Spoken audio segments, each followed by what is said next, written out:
오늘 본문의 말씀은 이제 다윗이 왕이 되는 상황인데요. 왕으로 추대되어지는 본문의 내용을 다루고 있습니다. 그 왕이 되기까지 얼마나 많은 사람들이 다윗을 돕고 있는가, 그 부분에 대해서 오늘 본문은 말씀하고 있습니다. 오늘 본문에 다윗을 따르는 자들에 대해서 쭉 이야기합니다.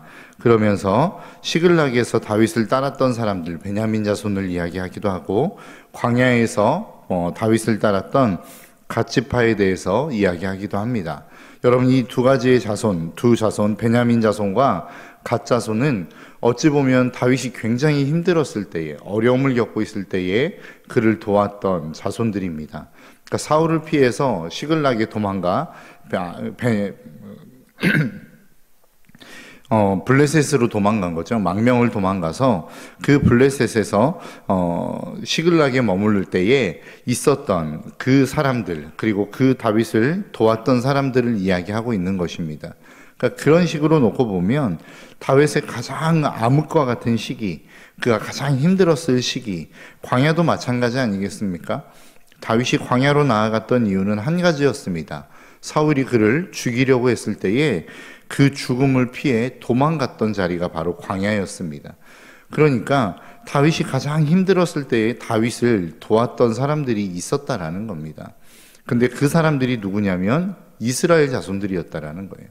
다른 말로 표현하자고 한다면 사울에게 이것이 잘못해서 전달되고 이 정보가 넘어갔다면 이 모든 사람들은 사울의 손에 의해서 죽음을 당할 수밖에 없는 상황, 그럼에도 불구하고 다윗을 도왔던 사람들이었다라고 이야기할 수 있다라는 것입니다. 그런데 이 많은 사람들이 다윗에게로 몰려왔어요. 그리고 그 사람들이 어떻게 모였는지에 대해서 오늘 본문 18절은 이렇게 말씀합니다. 그때에 성령이 30명의 우두머리 아미새를 감싸시니 라고 이야기합니다. 그러니까 이 모든 사람들이 결국 다윗을 따랐던 이유가 무엇입니까? 하나님의 성령께서 그들의 마음으로 움직이셨다라는 겁니다. 다윗을 도울 수 있도록 그 마음을 감동하셨기 때문에 이들이 함께 모여 다윗을 도울 수 있는 그 모습들이 이들의 모습 가운데 있었다라는 것이죠. 여러분, 우리가 아무리 힘들고 어렵고 사방으로 우겨쌈을 당하여서 내가 정말로 도망갈 구멍 하나 없는 것처럼 느껴지는 때가 있을 수 있을지 모르겠습니다. 그럼에도 불구하고 우리가 낙심하지 말아야 될 것은 무엇입니까? 하나님이 언제나 늘 우리를 위하여 예배하신 하나님의 사람들이 있다는 사실을 저와 여러분들이 잊지 않으셨으면 좋겠습니다. 엘리야가 갈멜산에서 850대 1의 전투를 벌이지 않습니까? 그리고 난 다음에 이 엄청난 대승을 거두고 난 다음에 이세벨의 한마디 때문에 도망을 갑니다. 내가 너 죽여버릴 거야. 저 선지자들과 같이 너를 만들어버릴 거야. 그 한마디에 엘리야 선지자는 도망을 갑니다. 그런데 그 도망갔던 그 자리에 하나님이 찾아오시죠. 그러면서 다시 너 살던 곳으로 내려가라고 말씀하십니다. 그러면서 하신 말씀이 뭐예요? 내가 아직 바알에게 무릎 꿇지 아니한 사람들을 너를 위해서 준비해 두었다라고 말씀하시잖아요. 그러니까 모든 사람들이 나를 돕는 것 같지 않고, 모든 사람들이 하나님을 떠난 것 같고, 내가 서 있는 그 자리만큼은 믿음의 사람들이 없는 것처럼 느껴지지만, 그럼에도 불구하고 하나님이 언제나 늘 우리를 위해서 예배하신 하나님의 사람들이 있다는 사실을 저와 여러분들이 잊지 않으셨으면 좋겠습니다. 내가 하나님의 말씀을 향하여 나아가고 그 비전을 끊임없이 쫓아가고, 그리고 그 비전을 다른 사람들과 함께 나누기 시작할 때에 그 이야기를 듣고 함께 그 일에 동참하는 사람들이 반드시 생기더라는 겁니다. 저와 여러분들의 삶이 늘 그런 사람들이 되시기를 주님의 이름으로 축복합니다. 사방으로 우겨쌈을 당하여도 우리가 쌓이지 않을 것은 하나님이 우리와 함께 하시기 때문입니다. 저와 여러분들의 삶에 하나님이 늘 함께하고 계신다라고 하는 그 사실을 잊지 마시고, 날마다 그 하나님의 뜻 안에서 믿음으로 하나님을 바라보며 나아갈 수 있는 저와 여러분들의 삶이 되시기를 주님의 이름으로 축복합니다. 또 한 가지, 다윗의 주변에 많은 사람들이 있었습니다.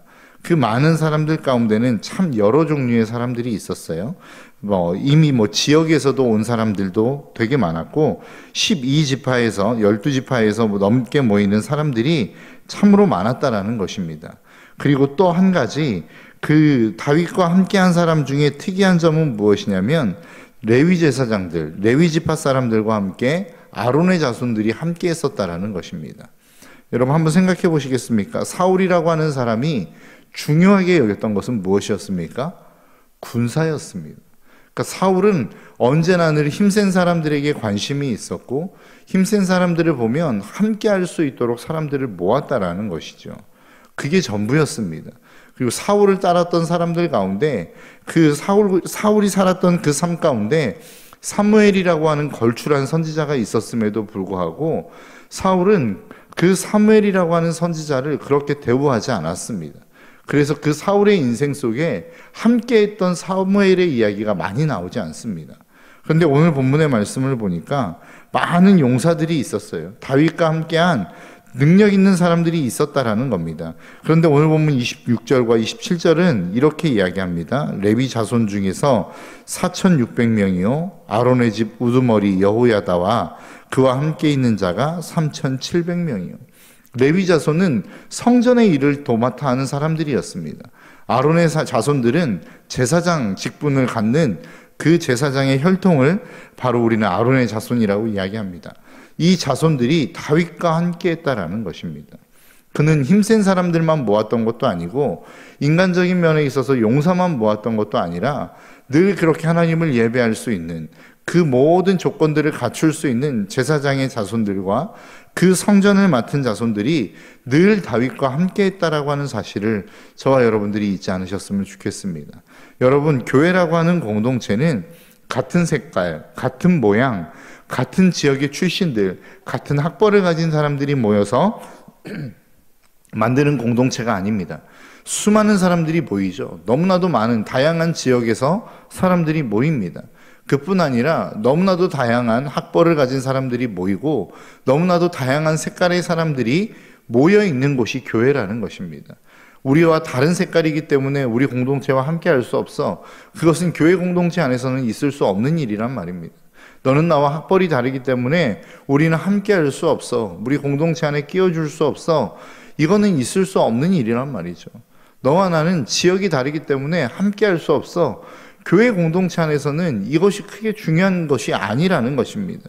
교회 공동체에게 있어서 정말로 중요한 게 무엇입니까? 바로 신앙 고백입니다. 마태복음 16장의 말씀에 보면 베드로가 주님을 향하여 고백하는 신앙 고백이 있죠. 그 유명한 고백, 주는 그리스도시요 살아계신 하나님의 아들이십니다. 이 고백 앞에 주님이 뭐라고 말씀하시죠? 내가 이 반석 위에, 다른 말로 표현하면 이 너의 신앙 고백 위에 나의 교회를 세우겠다라는 거예요. 그러니까 교회 공동체는 무엇입니까? 어떠한 유익을 위해서 모인 공동체도 아니고 어떠한 색깔 때문에 모인 공동체도 아니라 어떠한 학연과 지연에 의해서 모여진 공동체가 아니라 교회 공동체라고 하는 공동체가 갖는 공통점은 단 하나밖에 없습니다. 같은 신앙 고백을 하는 공동체라는 거예요. 예수 그리스도를 나의 주로 모시고 있고 그 예수 그리스도를 그리스도로 고백하고 있고 그 예수 그리스도를 하나님의 아들로 고백하는 이 똑같은 신앙 고백을 가진 공동체가 모인 곳이 교회란 말이죠. 근데 많은 사람들이 모였어요.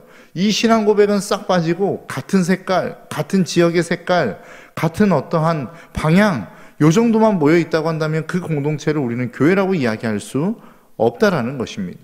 왜 그렇습니까? 교회라고 하는 공동체 자체가 이미 주님을 향하여 고백하는 신앙 고백, 동일한 신앙 고백을 하는 사람들이 모인 공동체가 교회이기 때문에 그렇습니다.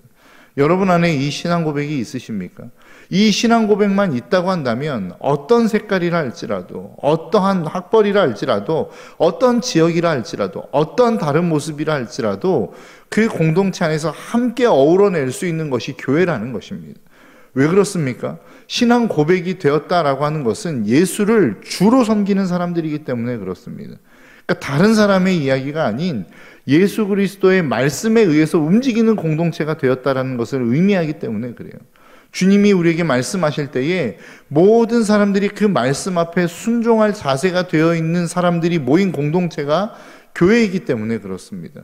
그렇기 때문에 내 마음에 들지 않아도 내 생각과 다르다 할지라도 내 뜻과 내 방향과 다르다 할지라도 주님의 명령이라고 하는 그 명령 앞에 우리는 똑같은 방향을 향하여 순종할 수 있기 때문에 그 한 구심점에서 모일 수 있는 공동체가 바로 교회라는 것이죠. 저와 여러분들이 이 사실을 놓치지 않았으면 좋겠어요. 여러분, 교회는 너무나도 다양한 사람들이 모인 공동체입니다. 왜 그렇습니까? 주님이 우리를 풍성하게 하기 위해서 그렇게 다양한 사람을 모아두신 것입니다. 여러분, 한번 생각해 보십시오. 담임 목사님 그런 말씀 많이 하시지 않습니까? 구역 모임 할 때 각자 집에서 좀 이렇게 음식, 반찬들을 싸와서 함께 식사하는 공동체가 되었으면 좋겠다. 근데 여러분, 한번 생각해 보시겠습니까? 모든 사람이 밥만 가져왔어요. 그러면 그게 식사가 되겠습니까? 모든 사람이 멸치볶음만 가져왔어요. 그럼 그 멸치볶음만 가지고 우리가 식사가 되겠냐고요. 모든 사람들이 메추리알 장조림 하나만 가지고 왔어요. 그러면 이게 식사가 안 된다는 거예요. 어떤 사람은 밥을 가져오고, 어떤 사람은 멸치볶음을 가져오고, 어떤 사람은 장조림을 가져오고, 어떤 사람은 김치를 가져와야 이게 풍성한 식탁이 되는 것 아니겠습니까? 우리의 교회도 마찬가지라는 거예요. 다 똑같은 사람만 모이면 어떻게 하겠어요? 우리는 그것을, 하나님은 그래서 우리의 인생 가운데 모든 그 크신 하나님을 우리의 생각과 이 작은 머리로 다 알 수 없기 때문에 각자에게 다른 모습들을 주셨단 말입니다. 우리는 그것을 다른 말로 은사라고 하는 이름으로 표현한다는 거죠. 각기 다 다른 은사를 가지고 있어요. 그 다른 은사가 모여서 서로의 부족함들을 채워주며 아름다운 교회를 세워가는 것이 교회 공동체란 말입니다. 그런데 그 안에서 내게 맞아, 내 은사가 최고야, 이렇게 싸우기 시작하면 분열이 되는 것이고 교회는 갈라지게 되어지는 것입니다. 여러분, 하나님이 우리에게 너 잘났어 라는 것을 증명하기 위해서 우리에게 은사를 주신 게 아니란 말이죠. 교회의 덕을 세우기 위해서 주신 것이고, 교회를 아름답게 가꾸어가고 그 교회를 아름답게 세워가라고 우리에게 주신 게 은사라는 것입니다.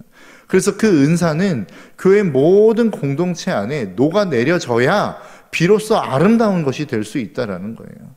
여러분, 교회는 그러한 곳입니다. 너무나도 각기 다른 사람들이 모였어요. 그리고 그 다른 사람들이 가진 재능과 은사들이 다 달라요. 그 은사를 함께 교회를 위해서, 공동체를 위해서, 다른 사람들을 위해서 쓰기 시작할 때에 그 공동체는 진짜 아름다운 공동체가 되는 것입니다.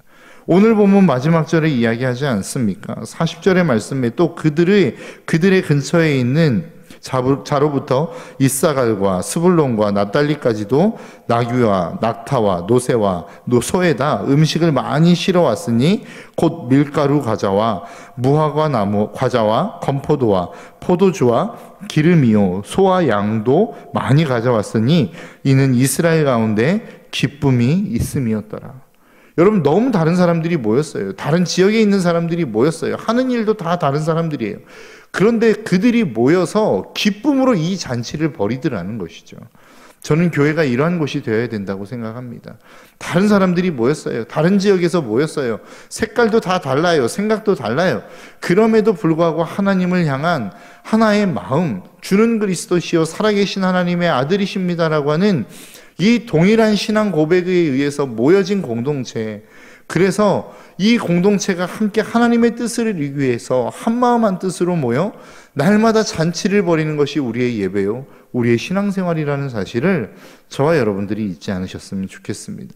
우리 교회가 그런 교회가 되었으면 좋겠습니다. 우리 교회가 날마다 모일 때마다 잔치하는 교회와 같은 교회, 그래서 수많은 사람들이 함께 마음을 나누고 하나님의 뜻을 나누고 그 하나님의 생각을 나눌 수 있는, 그래서 날마다 그 생각과 뜻을 향하여 나아갈 때에 그것이 기쁨이 되고 잔치가 되어지는 우리 신덕교회 모든 성도들의 삶이 되시기를 주님의 이름으로 축복합니다. 기도하겠습니다.